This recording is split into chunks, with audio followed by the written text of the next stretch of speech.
Assalamualaikum warahmatullahi wabarakatuh. Ya, untuk anak-anak kelas 10 kita jumpa lagi. Pada hari ini kita belajar tentang getaran harmonis. Ya, getaran harmonis ini sudah pernah belajar waktu kalian di SMP. Nah, tentang getaran ya, pada kehidupan sehari-hari biasanya pada pita suara bergetar, pada telinga menerima tentang getaran. Jadi getaran ini asik sekali, bisa menghasilkan bunyi. Nah, untuk sekarang tentang getaran, nah berarti untuk kita tahu bahwa tentang getaran kita akan lihat dulu tentang ayunan. Ya, anak-anak bisa menggunakan ayunan ya, dengan bandul diikat, tetapi sudutnya hanya 5 derajat supaya terjadi ayunan. Ya, sebagai contoh, tadinya seimbang, kita simpangkan, kemudian kita lepaskan, maka akan terjadi ayunan. Nah, dari sini kita tahu, wah, kita bisa gambarkan di papan tulis ini ya, untuk ayunan. Ya, ini benda tadinya dia kemudian disimpangkan sehingga akan terjadi bergerak, nah, akan bergerak kembali. Nah, inilah dari sini kita bisa mengartikan tentang getaran. Jadi kalau disimpangkan, benda ini bergetar terus, berayun sambil terus menerus.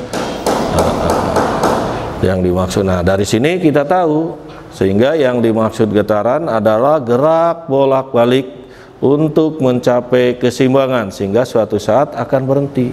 Nah, inilah yang dimaksud dengan getaran harmonis. Bisa juga kita contohkan dengan pegas. Ya, pegas digantungkan beban, digantungkan beban. Nah, untuk pegas kita tarik ke bawah. Untuk pegas kita tarik ke bawah sehingga pada pegas akan terjadi ayunan juga ke atas, ke bawah. Nah, bisa juga kita lihat di sini. Ya, kita gambarkan pada papan tulis terjadinya getaran pada pegas.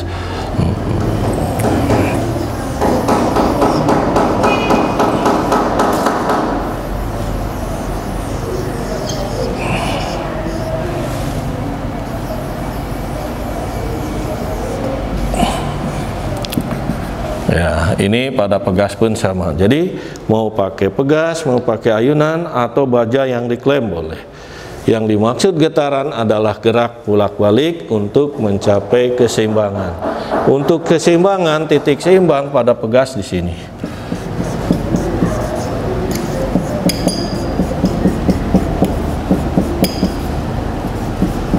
Ya, tetapi untuk titik seimbang pada ayunan di sini kita singkat. Sedangkan antara ujung-ujung ini dikatakan titik balik. Titik balik. Ini pun sama, kita singkat titik balik TB aja. Ini titik balik. Dari sini kita tahu ya, untuk terjadi getaran ada gaya, sehingga pada benda ini, pada pegas ini ada gaya aksi, sehingga ada gaya penyebab, sehingga benda ini bergerak dengan percepatannya maksimum. Pada titik seimbang, di sini percepatannya sama dengan 0, ada gaya pemulih dari pegas, sehingga timbul kecepatan pada titik seimbang pun terjadi maksimum, tapi percepatannya minimum. Nah, di titik balik yang kedua di sini, kecepatan pada saat di titik ini 0, di titik balik 0. Kemudian ada percepatan yang disebabkan oleh pegas sehingga kembali lagi. Nah, ini jadi kembali lagi, tadi bergerak ke atas, sekarang kembali lagi. Nah, inilah yang dikatakan satu getaran. Jadi satu getaran itu kembali lagi ke posisi semula. Begitu juga pada ayunan. Ya. Pada ayunan di sini berada titik seimbang, berarti kalau berayun sama. Nah, sehingga dari sini kita tahu baik ayunan ataupun di sini ayunan atau gerak melingkar,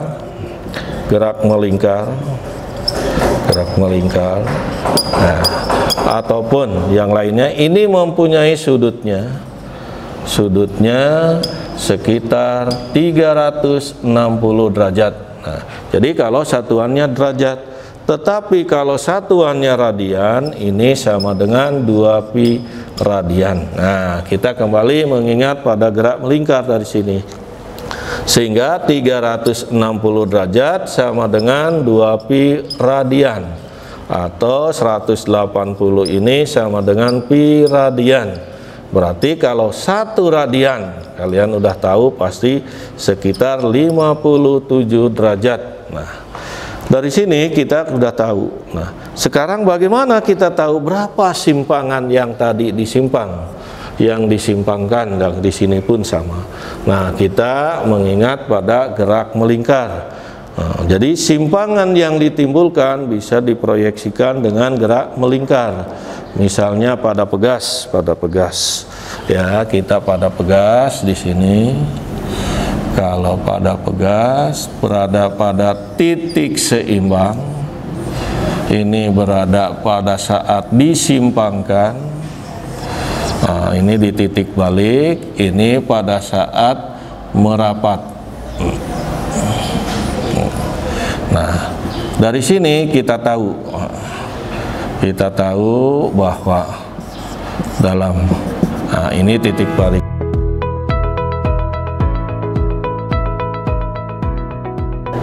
Kita perhatikan untuk mendapatkan persamaan simpangan, ya, ini diumpamakan sebagai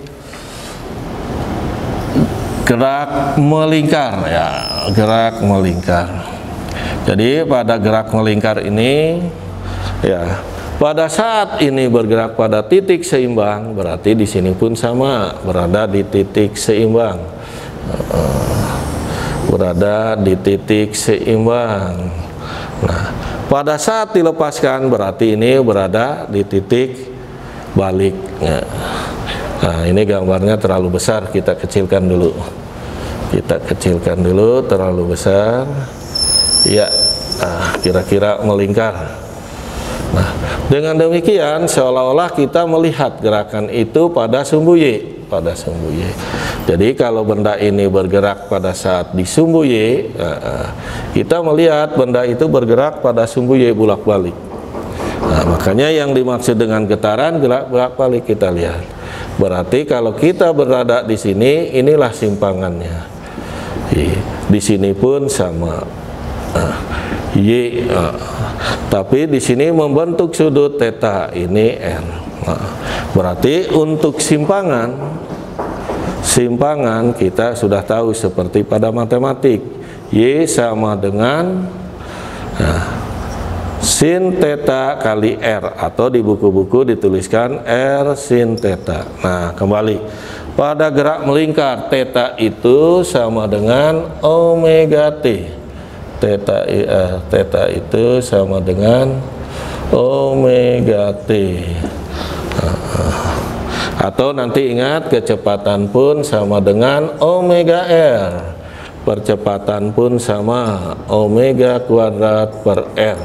Nah, dari sini pada saat simpangannya maksimum, ya, pada saat seperti ini, R itu kan sama dengan A, berarti R itu sama dengan A. A ini amplitudo.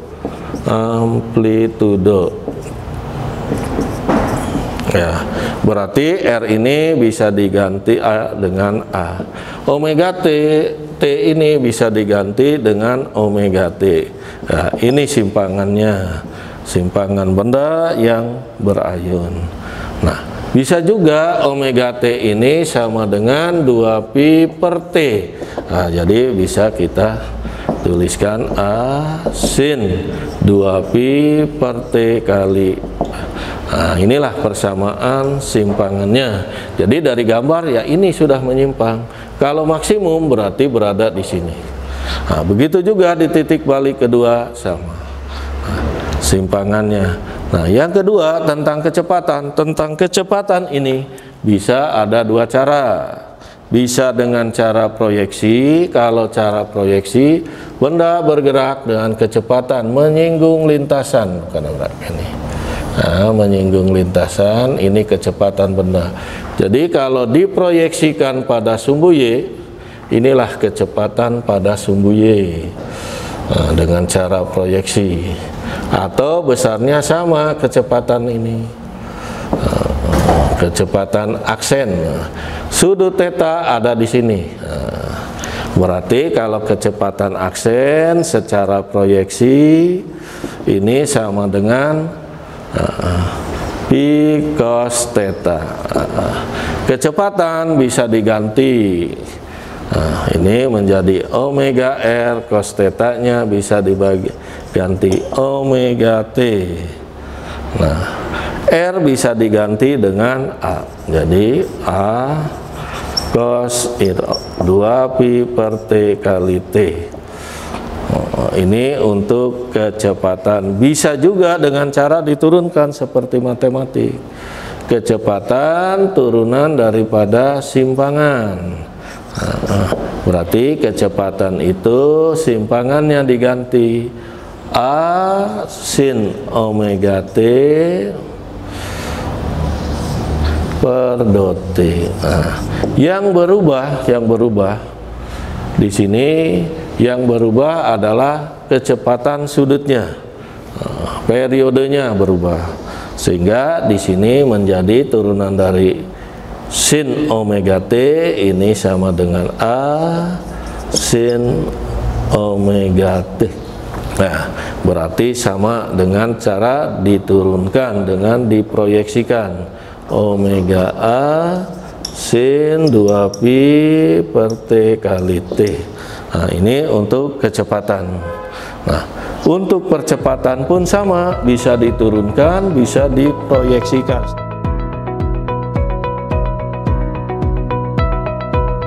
Jadi untuk percepatan kita bisa dengan cara proyeksi. Benda yang melakukan gerak melingkar, percepatannya ke pusat lingkaran. Nah, inilah percepatan benda. Ya, percepatan benda. Nah, percepatan ini kalau diproyeksikan pada sumbu Y, ini arahnya ke bawah. Nah, inilah A-nya pada sumbu Y. Berarti besarnya sama dengan A yang di sini. Ini A aksen umpamanya. Berarti sudut yang dibentuk di sini tetanya. Nah, dari sini dengan cara proyeksi berarti untuk percepatan,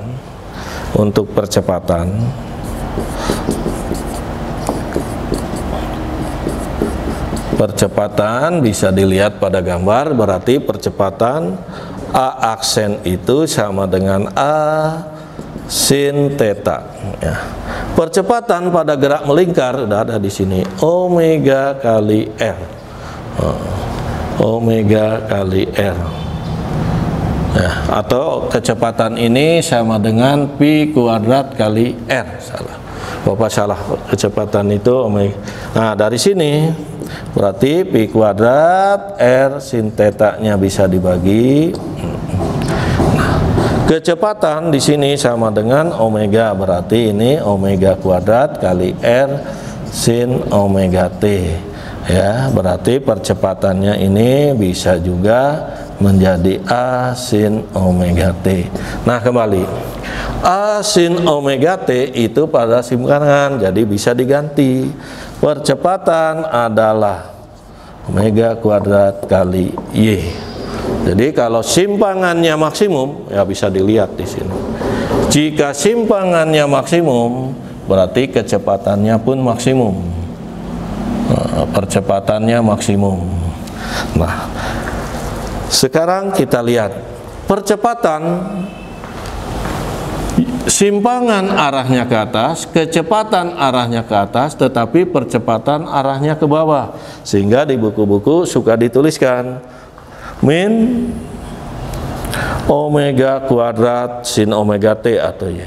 Tanda min ini mengatakan bahwa percepatan berlawanan arah dengan gerakan benda. Nah, begitu juga bisa percepatan dengan cara diturunkan seperti tadi. Diturunkan dari kecepatan, berarti kalau dengan cara turunan percepatan sama dengan kecepatan per waktu. Nah, kecepatannya tinggal dimasukkan omega A cos omega T. Nah, per dot T. Nah, turunan dari cos sin berarti dari sini min omega kuadrat A sin omega T. Nah, tanda min di sini seperti tadi, bahwa benda ini, percepatan benda berlawanan arah dengan gerakan benda. Berarti pada saat di atas, benda ke atas, percepatan ke bawah. Pada saat ini percepatannya selalu berlawanan. Jadi di buku-buku ditulis min, atau bisa juga percepatan itu omega kuadrat A sin omega T. Tanda min menyatakan berlawanan arah. Nah, kembali di sini tadi udah disinggung karena ada gaya. Berarti kita kembali pada hukum Newton 2 tentang gaya. Berarti kalau gaya M kali A, berarti percepatannya tinggal dimasukkan M omega kuadrat A sin omega T. Berarti M omega kuadrat kali Y. Nah, kembali lagi di sini. Ternyata kalau simpangannya maksimum, percepatannya pun maksimum. Berarti gayanya pun maksimum. Nah, gayanya maksimum. Nah, dari sini kita tahu, kalau ingat pada hukum Hooke bahwa M kali omega ini sama dengan konstanta. Inilah yang dimaksud K kali Y. Yang dimaksud K ini konstanta gerak harmonis. Jadi konstanta gerak harmonis ini mempunyai harga M omega kuadrat. Nah, ini tentang gaya. Nah, jadi dari sini kita tahu, nah, dari simpangannya maksimum, tetapi tadi dikatakan kecepatannya 0, berarti kecepatannya minimum. Berarti berada di titik balik. Ini hanya berlaku kecepatan maksimum, simpangannya minimum, percepatannya minimum, gayanya pun minimum. Tetapi di titik balik seperti tadi, berarti simpangannya maksimum, percepatannya maksimum, gayanya maksimum, tetapi kecepatannya minimum.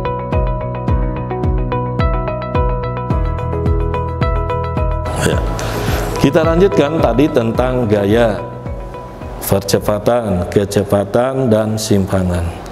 Nah, sekarang kalau benda yang bergerak mempunyai energi kinetik, berarti ada energi kinetik.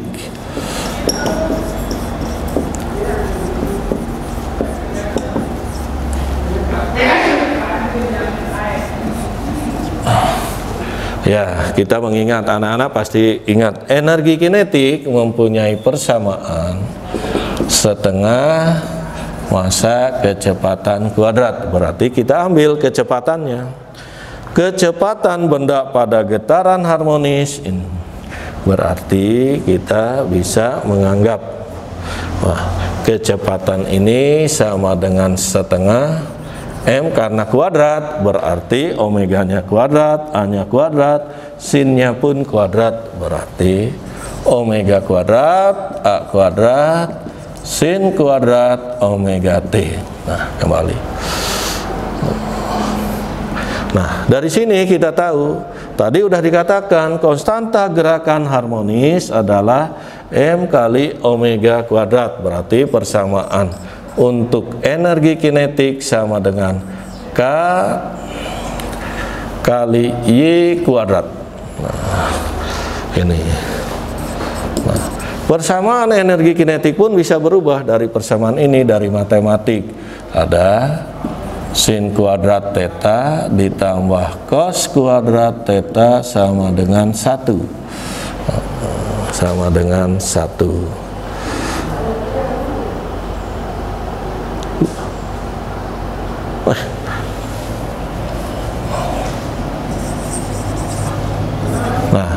Di sini kalau ditanyakan cos kuadrat theta sama dengan 1 min sin kuadrat theta.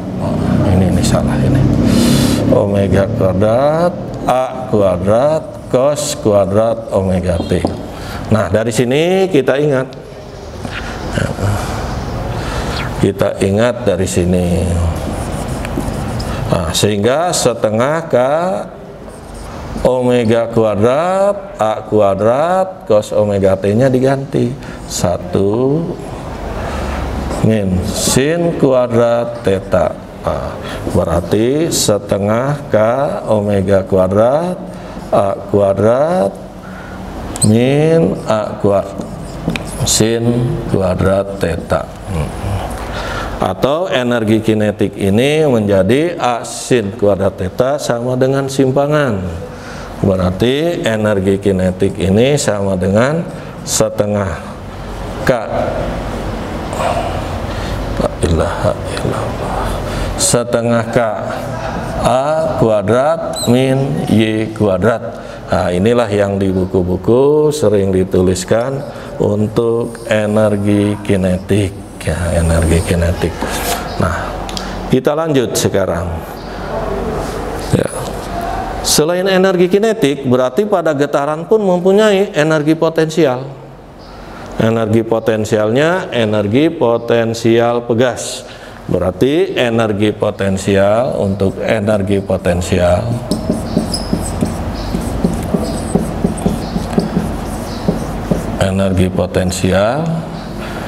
energi potensial pegas berarti setengah KY kuadrat. Nah, ini mau diuraikan boleh. Setengah K-nya sudah ada getaran harmonis, berarti M omega kuadrat. A-nya bisa diganti A kuadrat sin omega T. Nah, ini energi potensial. Nah, ini energi kinetik, energi potensial.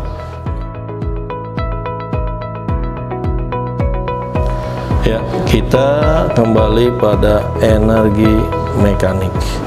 Energi mekanik ini sama dengan energi kinetik ditambah energi potensial.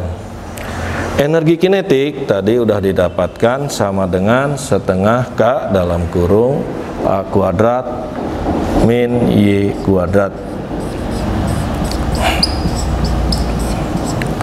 Sedangkan energi potensial tadi udah didapatkan, kita ambil yang awal setengah K kali Y. Setengah K kali Y kuadrat. Nah, sehingga dari sini kita akan didapatkan untuk energi mekanik. Energi mekanik ini sama dengan setengah K A kuadrat, kita buka kurungnya.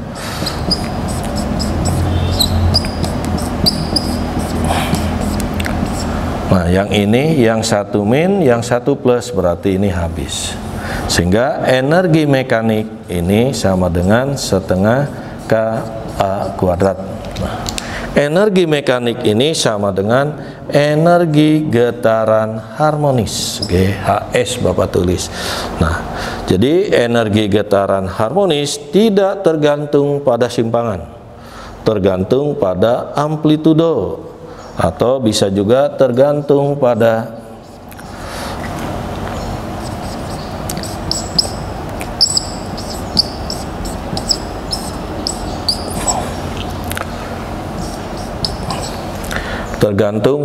periode. Nah, kalau periodenya besar berarti energi getaran harmonisnya kecil, atau bisa juga energi mekanik tergantung pada frekuensi.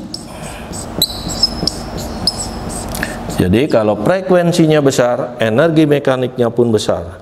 Nah, misalnya kalau energi mekanik misalnya periodenya dinaikkan 2 kali, berarti energi getarannya ini akan menjadi 1/4.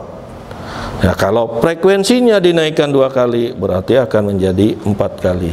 Jadi Bapak tegaskan, untuk energi getaran harmonis tidak tergantung pada simpangan, tergantung pada frekuensi dan tergantung pada periode. Sedangkan energi, ya, potensial tergantung pada simpangan, energi kinetik tergantung pada amplitudo. Sehingga kita tahu di sini kalau benda berada di titik balik, di sini di titik, ya, di titik balik ada dua, atau di sini yang simpangannya maksimum boleh. Jadi kalau benda ada di titik balik, di titik balik berarti simpangannya ini maksimum. Simpangannya maksimum, percepatannya maksimum, berarti gayanya maksimum. Gayanya maksimum. Energi potensialnya maksimum. Sedangkan energi kinetik ini nol. Ya, jadi kalau benda berada di titik balik, energi kinetiknya nol atau minimum. Nah, berarti energi mekaniknya ini sama dengan energi potensial maksimum. Nah, ini kalau benda berada di titik balik. Kalau digerak melingkar ini. Nah, yang kedua, bagaimana kalau berada di titik seimbang?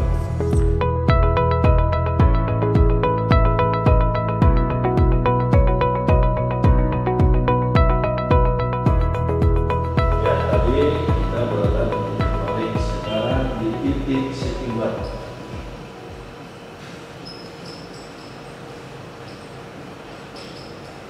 Berarti di titik seimbang di sini. Nah, ini berada di titik seimbang. Titik seimbang berarti kecepatan maksimum, energi kinetik pun maksimum, energi mekanik sama dengan energi kinetik maksimum. Jadi kebalikan dari titik balik. Simpangannya minimum, percepatannya minimum, gayanya minimum, energi potensialnya minimum. Berarti kebalikan. Untuk memudahkan, tadi kita berada di titik balik, berarti di sini. Kalau benda bergerak berada di titik balik, berarti kita tahu. Berarti tetanya ini kita akan tahu 90,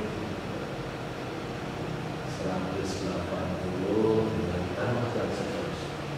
Sedangkan berada di titik seimbang berarti di sini tetanya. Nah, kalau 90 ini maafkan. Ini berarti di titik balik 90 ditambah lagi 270 ditambah lagi nanti 180. Tetapi di titik seimbang berarti sudutnya ini mulai dari 0. Kalau 0, simpangan pada titik 0 pasti. Tetapi kecepatannya pasti maksimum. Karena kecepatan tergantung pada periode, tergantung pada frekuensi, tergantung pada amplitudo. Kita kembali lagi. Bisa juga simpangannya tadi 0, 180. Jadi sudutnya 180. Bisa juga 360. Jadi tidak sama. Seperti di titik balik, kalau udah 90 pasti tambah 180. Malah ini itu sama terus. Nah, itu untuk memudahkan. Sehingga dari sini kita tahu titik balik berarti mana yang maksimum, titik seimbang berarti tidak. Kebalikan antara titik balik dan titik seimbang. Nah, demikian dari Bapak untuk getaran harmonis. Ya, kalian untuk memperdalam bisa baca di buku. Assalamualaikum warahmatullahi wabarakatuh.